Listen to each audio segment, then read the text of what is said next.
Hello, नमस्कार प्रस्तुतियों। देखिए इस क्लास के अंदर हम राजस्थान के पशु परिचर और सीईटी एग्ज़ाम के लिए राजस्थान जीके के कुछ महत्वपूर्ण प्रश्नों को देख रहे हैं और ये प्रश्न आपके आने वाले एग्ज़ाम सीईटी और पशु परिचर एग्ज़ाम के लिए बहुत ही हेल्पफुल साबित रहेंगे। तो देखिए ये सभी प्रश्न बहुत ही महत्वपूर्ण हैं। अगर आपको इन प्रश्नों का आंसर पहले से आता है तो साथ ही साथ कॉमेंट ज़रूर करिएगा, ठीक है। तो देखिए इस प्रकार है प्रश्न कि क्वेश्चन नंबर 1 है, माउंट आबू में निम्नलिखित में से कौन सा जैन मंदिर स्थित है? तो देखिए ये जो प्रश्न हैं अब तक जितने भी एग्ज़ाम हुए हैं उन परीक्षाओं में बार बार पूछे जाने वाले प्रश्न हैं और आपको आने वाले एग्ज़ाम सीईटी और पशु परिचर एग्ज़ाम के लिए बहुत ही हेल्पफुल साबित होंगे। तो देखिए बहुत ही शानदार प्रश्न है कि माउंट आबू में निम्नलिखित में से कौन सा जैन मंदिर स्थित है? तो इसके ऑप्शन है कामाख्या, दिलवाड़ा, महावीर जी, रणकपुर। तो देखिए इस प्रश्न का जो सही आंसर है, ये सही आंसर हो जाएगा माउंट आबू में दिलवाड़ा जैन मंदिर स्थित है, ठीक है। तो इस प्रश्न का ऑप्शन बी बिल्कुल सही आंसर हो जाएगा, ठीक है, ऑप्शन बी। चलिए तो देखिए अगला महत्वपूर्ण प्रश्न है क्वेश्चन नंबर 2, बहुत ही शानदार प्रश्न है, ठीक है। तो ज़रूर याद रखिएगा, आपके आने वाले एग्ज़ाम के लिए बहुत ही हेल्पफुल साबित रहेगा। तो देखिए क्वेश्चन नंबर 2 इस प्रकार है कि निम्नलिखित में से कौन सा लोक नृत्य गुज्जर समुदाय से संबंधित है? तो देखिए बहुत ही शानदार प्रश्न है कि कौन सा लोक नृत्य गुज्जर समुदाय से संबंधित है? तो इसके ऑप्शन हैं ऑप्शन 1 अग्नि नृत्यम, ऑप्शन 2 तेरह ताली नृत्यम, ऑप्शन 3 है गैर नृत्यम, ऑप्शन 4 है चरी नृत्यम। तो देखिए इन चारों ऑप्शन में से वह नृत्य जो गुज्जर समुदाय से संबंधित है यह नृत्य है ऑप्शन 4 चरी नृत्यम। तो इस प्रश्न का ऑप्शन 4 बिल्कुल सही आंसर हो जाएगा, ठीक है, ऑप्शन 4 ज़रूरत रखिएगा। तो देखिए अगला महत्वपूर्ण प्रश्न है क्वेश्चन नंबर 3, जो आने वाले एग्ज़ाम के लिए बहुत ही हेल्पफुल साबित रहेगा। तो देखिए क्वेश्चन नंबर 3 इस प्रकार है कि बांसवाड़ा का मानगढ़ धाम किस समुदाय से संबंधित है? तो देखिए बांसवाड़ा का मानगढ़ धाम कौन से समुदाय से संबंधित है? तो इस प्रश्न के अंदर ये प्रश्न पूछा गया है। तो इसके ऑप्शन हैं ऑप्शन 1 गुज्जर समुदाय से, ऑप्शन 2 भील समुदाय से, ऑप्शन 3 बनिया समुदाय से, ऑप्शन 4 आहिर समुदाय से। तो इस प्रश्न का सही आंसर हो जाएगा बांसवाड़ा का मानगढ़ धाम भील समुदाय से संबंधित है, ठीक है। तो इस प्रश्न का ऑप्शन 2 बिल्कुल सही आंसर हो जाएगा, ठीक है, ऑप्शन 2 ज़रूरत रखिएगा। चलिए तो अगला प्रश्न है क्वेश्चन नंबर 4 जो बहुत ही महत्वपूर्ण है, ठीक है, ज़रूरत रखिएगा। तो देखिए क्वेश्चन नंबर 4 इस प्रकार है कि आंसुओं में कौन सा पदार्थ घुला रहता है? तो देखिए आंसू में कौन सा पदार्थ घुला हुआ रहता है? तो इसके ऑप्शन है ऑप्शन 1 सामान्य नमक, ऑप्शन 2 समुद्र, ऑप्शन 3 स्टार्च, ऑप्शन 4 है ग्लूकोज।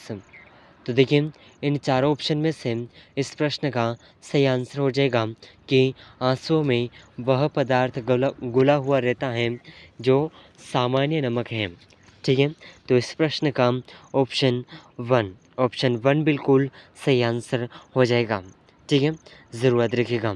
इसी सामान्य नमक पदार्थ की वजह से आंसुओं का जो स्वाद है खारा रहता है, ठीक है, तो ज़रूरत रखिएगा। चलिए अगला प्रश्न है क्वेश्चन नंबर 5, बहुत ही शानदार क्वेश्चन है, आने वाले एग्ज़ाम के लिए बहुत ही हेल्पफुल साबित रहेगा। तो क्वेश्चन नंबर 5 इस प्रकार है कि झीलों की नगरी के नाम से प्रसिद्ध पर्यटक स्थल है? तो देखिए झीलों की नगरी के नाम से प्रसिद्ध पर्यटक स्थल कौन सा है?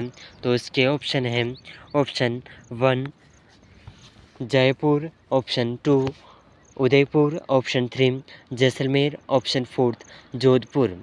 तो देखिए इन चारों ऑप्शन में से झीलों की नगरी के नाम से प्रसिद्ध पर्यटक स्थल है उदयपुर, ठीक है। तो इस प्रश्न का ऑप्शन 2 ऑप्शन बी बिल्कुल सही आंसर हो जाएगा, ठीक है। झीलों की नगरी के नाम से प्रसिद्ध पर्यटक स्थल उदयपुर है। तो इस प्रश्न का ऑप्शन 2 बिल्कुल सही आंसर है। चलिए तो अगला प्रश्न है क्वेश्चन नंबर 6, बहुत ही शानदार प्रश्न है। तो देखिए प्रश्न इस प्रकार है कि राजस्थान के किस जिले में दिलवाड़ा जैन मंदिर स्थित है? तो देखिए बहुत ही शानदार प्रश्न पूछा गया है कि राजस्थान के कौन से ज़िले में दिलवाड़ा जैन मंदिर स्थित है। और इसी के साथ में क्वेश्चन पूर्व में पूछा गया था कि दिलवाड़ा जैन मंदिर माउंट आबू में कौन सा जैन मंदिर है। तो दिलवाड़ा माउंट आबू में दिलवाड़ा जैन मंदिर है और माउंट आबू कौन से ज़िले में है। ठीक है, तो बहुत ही शानदार प्रश्न है। तो इसके ऑप्शन है option 1 Bhilwara, option 2 Hanumangarh, option 3 Sirohi, option 4 है टोंक। तो देखिए राजस्थान का वह ज़िला जिसमें दिलवाड़ा जैन मंदिर स्थित है और उसी के साथ में माउंट आबू भी स्थित है। तो ये जैन मंदिर है ऑप्शन नंबर सेम सिरोही ज़िले में। ठीक है, तो इस प्रश्न का जो ऑप्शन 3 है सिरोही, ये बिल्कुल सही आंसर हो जाएगा। ठीक है, ज़रूर याद रखिएगा। चलिए तो अगला प्रश्न है क्वेश्चन नंबर 7, बहुत ही शानदार प्रश्न। तो देखिए क्वेश्चन नंबर 7 इस प्रकार है कि बहुत ही महत्वपूर्ण प्रश्न है, ज़रूर याद रखिएगा। ठीक है, तो देखिए प्रश्न नंबर 7 आपके सामने है कि वनस्पति तेलों को घी में परिवर्तित किया जाता है। तो वनस्पति तेलों को घी में कौन सी विधि द्वारा परिवर्तित किया जाता है, ये इस क्वेश्चन के अंदर पूछा गया है। तो देखिए इसके ऑप्शन है ऑप्शन 1 ऊष्मा उपचार से। ठीक है, और ऑप्शन 2 है हाइड्रोजनीकरण द्वारा, ऑप्शन 3 है ऑक्सीजन द्वारा, ऑप्शन 4 है एंजाइमों के द्वारा। तो देखिए बहुत ही शानदार प्रश्न है। तो इस प्रश्न का जो सही आंसर है इस प्रकार होगा, इन चारों ऑप्शन में से इस प्रश्न का जो सही आंसर है, अगर आपको पहले से आता है तो आप कमेंट ज़रूर करिएगा।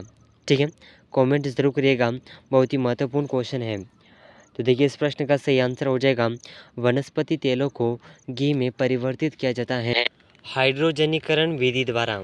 ठीक है, तो इस प्रश्न का ऑप्शन 2 बिल्कुल सही आंसर हो जाएगा। ठीक है, ऑप्शन बी इस प्रश्न का बिल्कुल करेक्ट आंसर हो जाएगा। चलिए तो देखिए अगला प्रश्न है क्वेश्चन नंबर 8, बहुत ही शानदार क्वेश्चन और महत्वपूर्ण प्रश्न है क्वेश्चन नंबर 8, ज़रूर याद रखिएगा। तो प्रश्न इस प्रकार है कि सलीम सिंह की हवेली और नथमल की हवेली कहाँ स्थित हैं।